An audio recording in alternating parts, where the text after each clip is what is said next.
সুবহানাল্লাহ। সাহাবায়ে কেরাম বললেন, ইয়া রাসূলুল্লাহ, তিন খন্দক তো আমরা বুঝলাম না।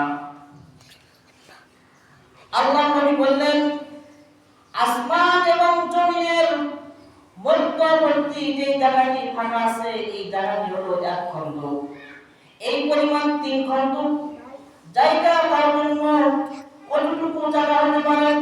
এই পরিমাণ তার থেকে জাহান্নাম আল্লাহ পাক রব্বুল আলামিন দূরে রাখবেন, জাহান্নাম তাকে স্পর্শ করতে পারবে না। যদি কোনো আল্লাহর বান্দা মসজিদের মধ্যে এসে ইতিকাফ করে, সুবহানাল্লাহ। দুই নম্বর ফায়দা, হাদিসের মধ্যে নবীজি বলেন, কোন আল্লাহর বান্দা যদি ইতিকাফ করেন তাহলে সে দুইটি হজ দুইটি উমরার সওয়াব পাবে। সুবহানাল্লাহ, সুবহানাল্লাহ। হজ করতে অনেক টাকা লাগে, উমরা করতে টাকা লাগে, লাগে কিনা বলেন? এবং আমরা মসজিদের মধ্যে এসে 10টা দিন আল্লাহর জন্য সময় দেই, তাহলে দুইটা হজ আর দুইটা উমরার সওয়াব আল্লাহ রব্বুল আলামিন আমাদের আমলনামায় লিখে দিবে। সুবহানাল্লাহ। কেননা রমজান মাসটি নেকির মাস। রমজান মাসে নবীর পরিচয় পাওয়া যায়।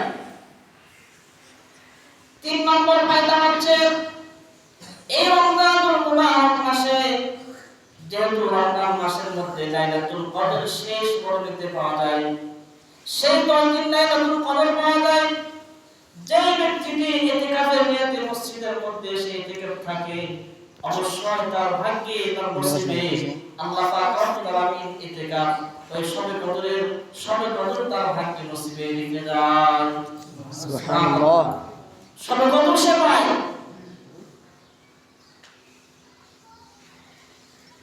4 নম্বর ফায়দা হচ্ছে, যে ব্যক্তি মসজিদের মধ্যে ইতিকাফ করবে অথবা বাড়ির মধ্যে নিত্যনয় ইতিকাফ করবে, সেই ব্যক্তির ফায়দা হচ্ছে 4 নম্বর ফায়দা, এই মসজিদের মধ্যে সকল মানুষ ইতিকাফ থাকবে না, হয়তো 2-4 জন মানুষ থাকবে।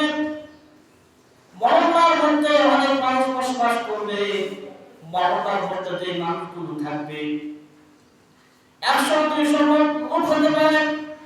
এই লোকগুলো তারা মসজিদের মহল্লার মধ্যে থাকার পরে নেক আমল করলো, যারা বাইরে থেকে দান করবো, সদকা করবো, বিভিন্ন রকমের দান করবো, সদকা করবো, নেক আমলগুলো করবো। যে ব্যক্তি মসজিদের মধ্যে ইতিকাফ থাকবে, এই ব্যক্তিটি ওই মহল্লার সকল মানুষের নেক আমল করে যে রকম নেক অর্জন করলো, সকল মহল্লার সকল মানুষের নেক আমলের সওয়াব ওই বান্দার আমলনামায় এক অংশ আল্লাহ লিখে দিবে। তাহলে ইতিকাফ থাকা প্রয়োজন আছে কি না? 5 নম্বর ফায়দা, হাদিসের মধ্যে আছে, যদি কোনো আল্লাহর বান্দা মসজিদের মধ্যে ইতিকাফ থাকে তাহলে